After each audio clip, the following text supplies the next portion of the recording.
రాష్ట్ర ఉప ముఖ్యమంత్రి జనసేన పార్టీ అధినేత పవన్ కళ్యాణ్ను అనుచిత వ్యాఖ్యలు చేసి విమర్శించిన వైసీపీ నాయకురాలు బొజ్జ ఐశ్వర్యను తక్షణమే అరెస్ట్ చేయాలని డిమాండ్ చేస్తూ కాకినాడ రామారావుపేట లోగల బొజ్జ ఐశ్వర్య నివాసం వద్ద జనసేన పార్టీ ఆధ్వర్యంలో వీర మహిళలు ఆందోళన చేపట్టారు.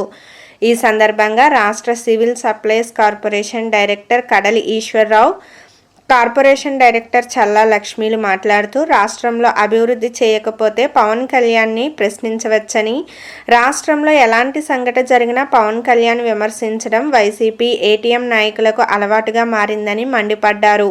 తక్షణమే ఐశ్వర్య బహిరంగంగా క్షమాపణ చెప్పాలని డిమాండ్ చేశారు. లేకుంటే జనసేన వీర మహిళల ఆధ్వర్యంలో ఉద్యమాన్ని మరింత ఉధృతం చేస్తామని హెచ్చరించారు. ఈ కార్యక్రమంలో వీర మహిళలు జాహ్నవి, లీలా మరియు హైమావతి, సుజాత, దీప్తి, మాలతి, మల్లాడి ఈశ్వరి, మోన తదితరులు పాల్గొన్నారు. నోరు అదుపులో పెట్టుకోకుండా నువ్వు ఏం పీకుతో పవన్ కళ్యాణ్ అని ఆవిడ వ్యాఖ్యలు చేయడం జరిగింది. ఎగిరితంతే హైదరాబాద్లో పడతామని కూడా చెప్పింది. అమ్మ బొజ్జ ఐశ్వర్య నువ్వు ఛాలెంజ్ చేస్తావు కదా, మా పవన్ కళ్యాణ్ గారు నీ దగ్గరకు వచ్చే నీలాంటి చీప్ మహిళల దగ్గరకు వచ్చేసే అంత ఆయన ఇదిలో లేరమ్మా. అందుకని వేరే మహిళలుగా మేము కాకినాడ జిల్లా మహిళలందరూ కూడా నీ ఇంటి దగ్గరకు వచ్చాము. రామ బొజ్జ ఐశ్వర్య నీకోసం రాత్రి 8 గంటల నుంచి ఈరోజు ఉదయం 11 గంటల వరకు కూడా నీ ఇంటి దగ్గర ఉన్నావు. మేము ఎగిరి తండ్రితే నువ్వు వెళ్ళి అమలాపురంలో పడ్డావు. పేటీఎం కుక్కవు నువ్వు, పేటీఎం బ్యాచ్ నువ్వు వెళ్ళి డబ్బులు తెచ్చుకోవడానికి వచ్చి మాట్లాడతావు. నీకోసం మాకు తెలియకుండా లేదు. నువ్వు రాత్రి వైసీపీ గోండాల్ని, రౌడీల్ని వీర మహిళల చుట్టూ పంపించి నువ్వు మమ్మల్ని బెదిరింపు చర్యలు చేద్దామనుకున్నావేమో. ఖబర్దార్ ఐశ్వర్య, భయపడే వీర మహిళలు ఇక్కడ లేరు. గట్స్ ఉన్న వీర మహిళలు కాకినాడ జిల్లాలో ఉన్నారు. ప్రతి ఒక్కరికి మీడియా ముఖంగా చెప్పేది ఏంటంటే సోషల్ మీడియాని అడ్డు పెట్టుకొని ప్రతి ఒక్కళ్ళు కూడా ఇష్టం వచ్చినట్టు కానీ జనసేన పట్ల ఉన్న అధినాయకుడు పవన్ కళ్యాణ్ గారి కోసం ఎవరైనా మాట్లాడితే మాత్రం తొక్క తీసి నార వస్తామని మీడియా ముఖంగా తెలియజేస్తున్నాము. ఇదే జై జనసేన.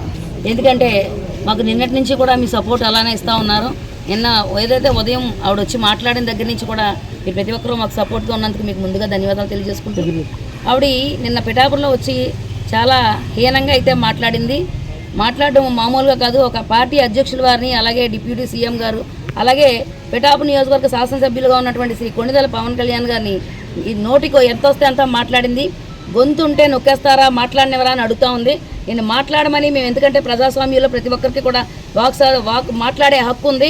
నువ్వు మాట్లాడాలి. ఎందుకంటే మిమ్మల్ని ఫస్ట్ నుంచి కూడా మేము ఒకటే చెప్తున్నాం, పాలసీలు మేము మాట్లాడండి, అభివృద్ధి మేము మాట్లాడండి, లేదా ప్రభుత్వం చేసే పనుల తీరు మేము మాట్లాడండి. అంతేగాని ఒక మనిషిని టార్గెట్ చేసి నీ ఇష్టం వచ్చినట్టు మాట్లాడతాను, గొంతు ఇచ్చి అరుస్తాను అంటే అరిచే కుక్కల్ని ఏ విధంగా అయితే మనం కట్టేస్తామో అదే విధంగా నిన్న మీ అరుపులకి నిన్న ఏదైతే జరిగిందో అంతగా పెద్దగా జరుగుతాయి.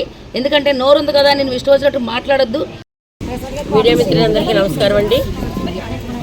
మేము ఇక్కడ మహిళలందరము ఎదరవడానికి కారణం, నిన్న బొజ్జ ఐశ్వర్య అనే ఒక మహిళ పిఠాపురం వెళ్ళి మా అధినాయకుడు పవన్ కళ్యాణ్ గారిని డిప్యూటీ సీఎం అని కూడా చూడకుండా ఆవిడ ఇష్టం వచ్చినట్టు మాట్లాడి, ఆవిడ ఏ పదాలు మాట్లాడిందో కూడా మా నోటితో మేము చెప్పము. మీరు అందరూ మీడియా చూసే ఉంటారు, వీడియోలు వస్తూ ఉన్నాయి. ఆవిడ అటువంటి మాటలు మాట్లాడింది. ఆవిడ ప్రశ్నిస్తాము అంటారు పవన్ కళ్యాణ్ గారు. మమ్మల్ని ప్రశ్నించట్లేదు అంటుంది. ఎందుకు ప్రశ్నించకూడదు? ప్రశ్నించండి.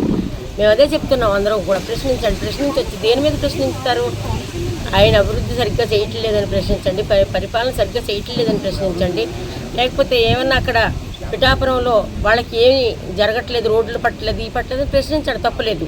అంతేగాని చేతిలో సెల్ ఉంది కదా అని చెప్పేసి ఆవిడ ఇష్టం వచ్చినట్టు సోషల్ మీడియాలో చాలా పోస్టులు పెడతా ఉంటుంది. మేమెవరూ కూడా పట్టించుకోలేదు. సరేలే, రేపు మారుతుంది, ఎల్లుండి మారుతుంది అని అలా చూస్తూ ఊరుకున్నాము. కానీ ఈ రోజున మితిమీరిపోయి ఆయన్ని మా అధినాయకుడినే అనేటంత స్థాయికి ఎదిగిపోయింది ఆవిడ. బ్రతుకెంత, ఆవిడెంత.